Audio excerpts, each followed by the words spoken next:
नमस्कार, one India Hindi में आपका स्वागत है। मैं हूं राहुल पांडे। यूक्रेन पर रूस के हमले के बाद मास्टरकार्ड और वीजा ने रूस में अपनी सेवाएं बंद करने की घोषणा की है। यूक्रेन पर रूसी राष्ट्रपति व्लादिमीर पुतिन के हमले के बाद रूस के खिलाफ आर्थिक प्रतिबंधों और अनेक कंपनियों द्वारा देश से अपने कारोबार संबंध समाप्त करने के क्रम में यह एक बड़ा कदम है। मास्टरकार्ड और वीजा ने यह जानकारी दी है। मास्टरकार्ड ने शनिवार को कहा है कि रूसी बैंकों की ओर से जारी कार्ड को अब उनका नेटवर्क स्वीकार नहीं करेगा। इसके साथ ही किसी दूसरे देश में जारी हुआ कार्ड रूस के स्टोर और एटीएम में काम नहीं करेगा।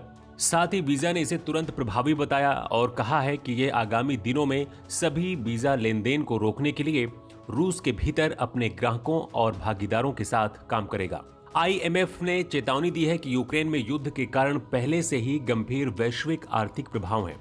ऐसे में संघर्ष बढ़ता है तो यह और विनाशकारी होंगे। आईएमएफ ने अपने बयान में कहा है कि इस हमले का वैश्विक आर्थिक असर होगा। रूस के रक्षा मंत्रालय ने कहा है कि उसने 2 शहरों के निवासियों को बाहर निकालने के लिए सीज फायर की घोषणा के बाद यूक्रेन में आक्रामक कार्रवाई फिर से शुरू कर दी है। अमेरिका के राष्ट्रपति जो बाइडेन ने शनिवार को यूक्रेन के राष्ट्रपति वोलोडिमीर ज़ेलेंस्की के साथ बातचीत की। इस दौरान दोनों नेताओं के बीच सुरक्षा और आर्थिक मदद को लेकर बातचीत हुई। इस सप्ताह दोनों नेताओं के बीच दूसरी बातचीत ये हुई है। ब्रिटेन ने कहा है कि यूक्रेन के मारियोपोल शहर में रूस का सीजफायर का प्रस्ताव अपनी सेना को हमले के लिए नए सिरे से तैयार करने का मौका है। इजराइल के प्रधानमंत्री नफ्ताली बेनेट ने यूक्रेन संकट पर चर्चा के लिए क्रेमलिन में रूस के राष्ट्रपति व्लादिमीर पुतिन से मुलाकात की है। इसके बाद उन्होंने यूक्रेन के राष्ट्रपति वोलोदिमीर ज़ेलेंस्की से फोन पर बातचीत की। संयुक्त राष्ट्र शरणार्थी एजेंसी के प्रमुख ने कहा है कि रूस के हमले के बाद यूक्रेन छोड़ने वाले शरणार्थियों की संख्या सप्ताह के आखिर तक 13 लाख से बढ़कर 15 लाख हो सकती है। वीजा ने शनिवार को बयान जारी करते हुए कहा है कि वह युद्ध की वजह से रूस में तत्काल प्रभाव से अपनी सेवाएं बंद कर रहे हैं। हालांकि पुराने पेंडिंग पड़े मामले अभी निपटाए जाएंगे और लेन देन पूरा हो जाने पर काम बंद हो जाएगा। रूस में जारी किए गए वीजा कार्ड के साथ शुरू किए गए सभी लेन देन अब देश के बाहर काम नहीं करेंगे। रूस के राष्ट्रपति व्लादिमीर पुतिन ने युद्ध के 11वें दिन युद्ध में मारे गए जवानों के परिवारों और जख्मी सैन्यकर्मियों को आर्थिक मदद देने का ऐलान किया है। घोषणा के तहत यूक्रेन के अलावा सीरिया युद्ध में शामिल हुए जवानों और उनके परिवारों को भी लाभ मिलेगा। कहा गया है कि यूक्रेन या फिर सीरिया में जान गंवाने वाले सैनिकों के परिवार को 5 मिलियन रूबल यानी कि करीब 40 लाख रुपए और घायल जवानों को 3 मिलियन रूबल यानी कि करीब 24 लाख रुपए दिए जाएंगे। अल जजीरा की रिपोर्ट के मुताबिक 2015 में रूस ने बशर अल असद के संघर्षरत सैनिकों का समर्थन करने के लिए सीरिया में हवाई हमले शुरू किए थे। इस संघर्ष में रूस ने मदद करने के लिए अपने 63,000 से अधिक सैन्यकर्मियों को सीरिया में तैनात किया था। इस युद्ध में रूस के कितने सैनिकों की जान गई, इसका सटीक आंकड़ा जारी नहीं किया गया था। रूस का हमला शुरू होने के बाद 28 मार्च को यूक्रेन के राष्ट्रपति वोलोदिमीर ज़ेलेंस्की ने अपने सैनिकों को हर महीने 1 लाख यूक्रेनी मुद्रा देने के आदेश की घोषणा की थी। उन्होंने कहा था कि यूक्रेनी सेना को मजबूत करने में एक प्रमुख भूमिका निभाएंगे और सैनिकों के मनोबल को बढ़ावा देंगे। अल जजीरा की रिपोर्ट के मुताबिक रूस के रक्षा मंत्रालय ने हताहतों की पहली रिपोर्ट जारी की है। इसमें बताया गया है कि यूक्रेन में 498 रूसी सैनिक मारे गए हैं और 1597 से अधिक घायल हुए हैं। कुछ दिन पहले ही रक्षा मंत्रालय के प्रवक्ता इगोर कोनाशेनकोव ने यह रिपोर्ट जारी करते हुए आश्वासन दिया था कि मारे गए लोगों के परिवारों को हर संभव सहायता मिल रही है। वहीं उन्होंने दावा किया था कि उनके हमले में 2870 से अधिक यूक्रेनी सैनिक मारे गए हैं और कुछ 3700 अधिक घायल हुए हैं, जबकि 572 अन्य को रूसियों ने पकड़ लिया है। आपको बता दें कि रूस के अंदर भी रूस और यूक्रेन के बीच चल रहे युद्ध के खिलाफ प्रदर्शन हो रहे हैं। इसके साथ ही ये भी मुद्दा तेज हो रहा है कि पुतिन की वजह से सैनिकों की मौत हो रही है, क्योंकि यूक्रेनी राष्ट्रपति ने पहले ही अपने सैनिकों के लिए घोषणा की है। ऐसे में माना जा रहा है कि विरोध को कम करने के लिए पुतिन ने यह फैसला किया है। उत्तर प्रदेश के 7वें और अंतिम चरण के चुनाव के लिए बीजेपी, एसपी, कांग्रेस और बीएसपी ने अपनी अपनी पूरी ताकत झोंक दी है। 7वें चरण में किस पार्टी के कितने उम्मीदवार दागी हैं, कितने करोड़पति हैं और कितने पढ़े लिखे हैं इस चुनाव में, इसे लेकर इलेक्शन वॉच और एडीआर ने सभी दलों के प्रत्याशियों की एडीआर रिपोर्ट जारी कर दी है। अगर पार्टीवार बात करें तो समाजवादी पार्टी के 45 उम्मीदवारों में 26 प्रत्याशियों पर आपराधिक मुकदमे दर्ज हैं। बीजेपी के 47 में से 26 पर, बीएसपी के 52 में से 20 पर और कांग्रेस के 54 में से 20 प्रत्याशियों पर आपराधिक मुकदमे दर्ज हैं। यूपी में 7 मार्च को 7वें चरण का मतदान होगा। 7वें और अंतिम चरण में अपनी किस्मत आजमा रहे 607 उम्मीदवारों में 28% यानी कि 170 प्रत्याशियों पर आपराधिक मामले दर्ज है। 131 प्रत्याशियों पर हत्या, लूट, बलवा, डकैती जैसी गंभीर धाराओं में केस दर्ज है। उत्तर प्रदेश विधानसभा चुनाव 2022 में 403 में से 226 यानी कि करीब 56% संवेदनशील निर्वाचन क्षेत्र हैं। ये ऐसी जगह हैं जहां पर 3 या उससे अधिक उम्मीदवारों के ऊपर कोई ना कोई केस दर्ज है। साल 2017 में इनकी संख्या 38% थी, लेकिन अब की बार ये बढ़ गई है। 7वें चरण में अगर सबसे दागी उम्मीदवारों की बात करें तो प्रगतिशील मानव समाज पार्टी से भदोही ज्ञानपुर सीट से चुनाव लड़ रहे विजय मिश्रा सबसे ऊपर है। विजय मिश्र पर 24 केस दर्ज हैं। गाजीपुर के बीएसपी प्रत्याशी राजकुमार सिंह गौतम पर 11 मामले दर्ज हैं और कांग्रेस के पिंडरा विधानसभा से प्रत्याशी अजय रॉय पर 17 मामले दर्ज हैं। 7वें चरण में 607 में से 217 प्रत्याशी करोड़पति हैं। बीजेपी के 40 प्रत्याशी, समाजवादी पार्टी के 37 प्रत्याशी, बसपा के 41 प्रत्याशी, कांग्रेस के 22 और आम आदमी पार्टी के 15 प्रत्याशी करोड़पति हैं। दागी करोड़पति उम्मीदवारों के बाद अगर प्रत्याशियों की शिक्षा की बात करें तो 214 उम्मीदवार 5वीं से 12वीं के बीच पढ़ाई की है। 346 ग्रेजुएट और उससे अधिक पढ़े हैं। 30 उम्मीदवारों को सिर्फ अक्षर ज्ञान है और 4 तो साक्षर भी नहीं है। उत्तर प्रदेश चुनाव 2022 में कुल 1142 यानी कि करीब 26% दागी उम्मीदवार मैदान में है। साल 2017 में इनकी संख्या 18% थी, यानी कि अब की बार दागी उम्मीदवारों की संख्या बढ़ गई है। गंभीर अपराध वालों की संख्या 20% थी। साल 2017 में इनकी संख्या भी कम थी।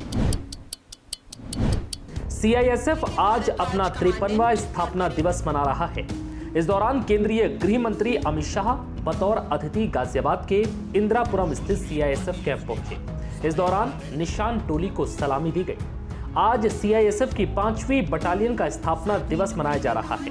वैसे तो सीआईएसएफ का स्थापना दिवस 10 मार्च को मनाया जाता है, लेकिन 10 मार्च को चुनावों के नतीजे आएंगे, जिसकी वजह से इस कार्यक्रम को 4 दिन पहले ही आयोजित किया गया है। अतिथि महोदय के सबसे नजदीक होते हैं। ये बहुत ही रोमांचक और गौरव से भरा हुआ क्षण होता है।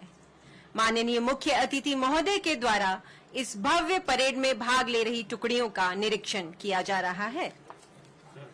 शौर्य एवं त्याग के गौरवशाली इतिहास में इस बल को वीरता के लिए 1 कीर्ति चक्र मरणोपरांत, 4 शौर्य चक्र, 13 वीरता के लिए राष्ट्रपति पुलिस पदक मरणोपरांत, 2 वीरता के लिए राष्ट्रपति पुलिस पदक, 15 वीरता के लिए पुलिस पदक मरणोपरांत, 46 वीरता के लिए पुलिस पदक, 143 विशिष्ट सेवा हेतु राष्ट्रपति पुलिस पदक, 1364 सराहनीय सेवाओं के लिए पुलिस पदक, 11 वीरता के लिए फायर सेवा पदक मरणोपरांत, 5 वीरता के लिए फायर सेवा पदक, 48 विशिष्ट सेवा हेतु राष्ट्रपति फायर सर्विस पदक, 149 सराहनीय सेवा हेतु राष्ट्रपति फायर सर्विस पदक, 1 साहित्य अकादमी अवार्ड,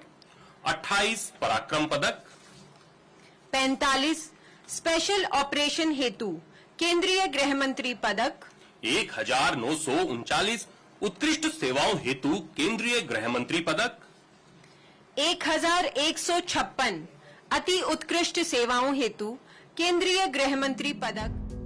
सीआईएसएफ की स्थापना 10 मार्च 1969 को हुई थी। ये अर्ध सैनिक बल गृह मंत्रालय के अधीन आता है। इस दौरान जवानों ने अपना अदम्य साहस भी दिखाया। श्री के भारद्वाज कमांडेंट और परेड 2IC श्री के साटो उप कमांडेंट। पहली टुकड़ी का नेतृत्व कर रही हैं सुश्री भूमिका वार्ष्णे, सहायक कमांडेंट। दूसरी टुकड़ी की कमान संभाली है श्री रमेश चंद्रन, सहायक कमांडेंट ने।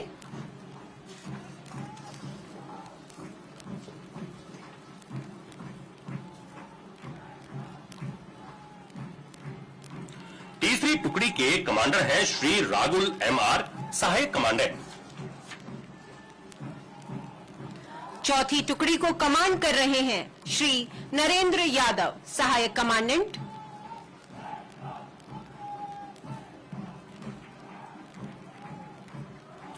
पांचवी टुकड़ी को कमांड कर रहे हैं श्री पीयूष अत्री, सहायक कमांडेंट। केंद्रीय औद्योगिक सुरक्षा बल के गौरव के प्रतीक निशान टोली को श्री देवाशीष व्यास, सहायक कमांडेंट, कमांड कर रहे हैं। छठी टुकड़ी को कमांड कर रही हैं सुश्री पाटिल स्नेहा, सहायक कमांडेंट। सातवीं टुकड़ी के कमांडर हैं श्री मोहनीश बागड़ी, सहायक कमांडेंट।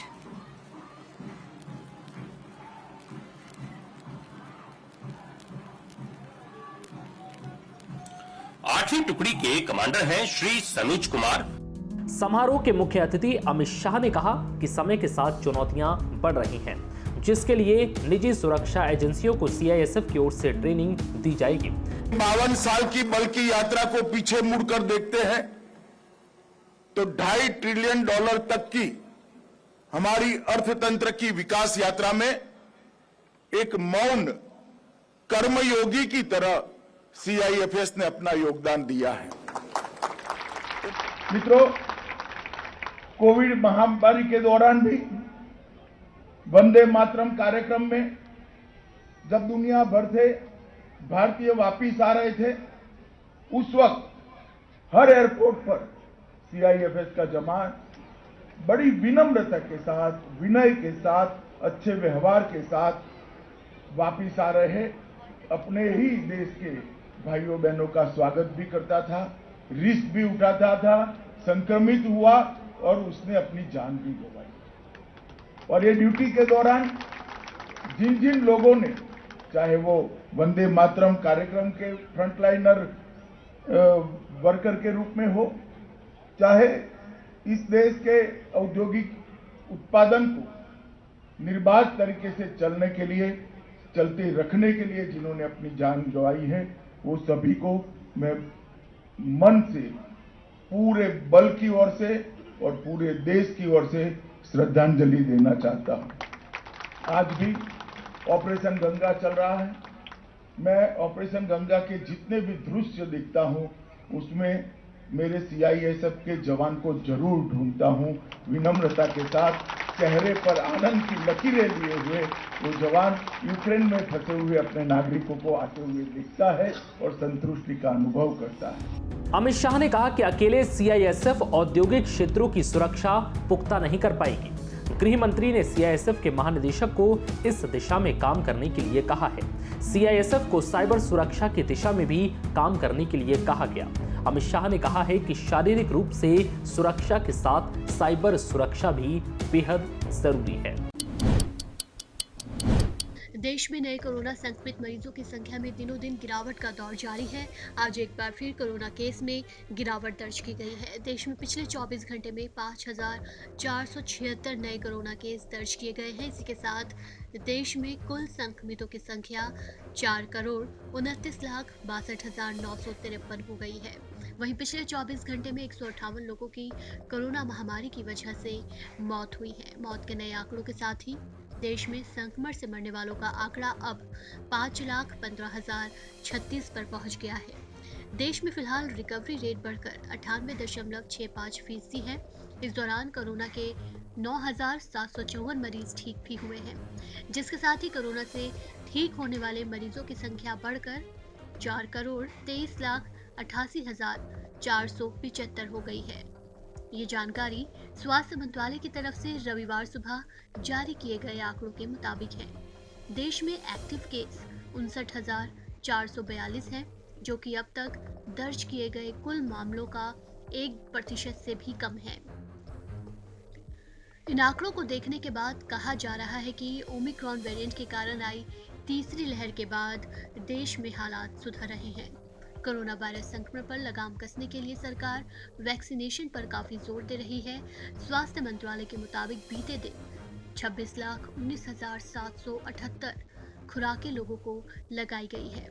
अब तक वैक्सीन की कुल 178,83,83,993 79,249 करोड़ डोज लोगों को दी जा चुकी है। कोरोना टेस्ट की बात करें तो पिछले 24 घंटे में देश भर में 9,09,985 टेस्ट किए गए हैं। अब तक देश में लगभग 77 करोड़ 28 लाख टेस्ट किए जा चुके हैं। अगर राज्यों के आंकड़ों पर नजर डालें तो शनिवार के आंकड़ों के मुताबिक केरल में 1,836 लोगों को कोरोना संक्रमित पाया गया और 124 मरीजों की मौत हुई है। नए मामलों की बात करें तो महाराष्ट्र में बीते दिन 535 लोग कोरोना संक्रमित पाए गए हैं और 10 मरीजों को कोरोना महामारी की वजह से अपनी जान गंवानी पड़ी है। कर्नाटक में 278 मामले सामने आए हैं और कोरोना से यहां 3 मौतें दर्ज हुई हैं। वहीं तमिलनाडु में 223 लोगों में कोरोना की पुष्टि हुई है और एक मरीज को अपनी जान गंवानी पड़ी है। राष्ट्रीय राजधानी दिल्ली में शनिवार को कोविड-19 के 274 नए मामले सामने आए हैं, जबकि संक्रमण दर 0.58% रही। राष्ट्रीय राजधानी में संक्रमण से किसी भी मरीज की मौत होने की सूचना नहीं है। दिल्ली में मौतों की संख्या 26,134 पर स्थिर है। दिल्ली में कोविड-19 के 274 नए मामले सामने आने से यहां संक्रमितों की कुल संख्या बढ़कर 18,61,463 हो गई है। इस खबर में फिलहाल इतना ही। तमाम अपडेट्स के लिए बने रहिए वन इंडिया के साथ।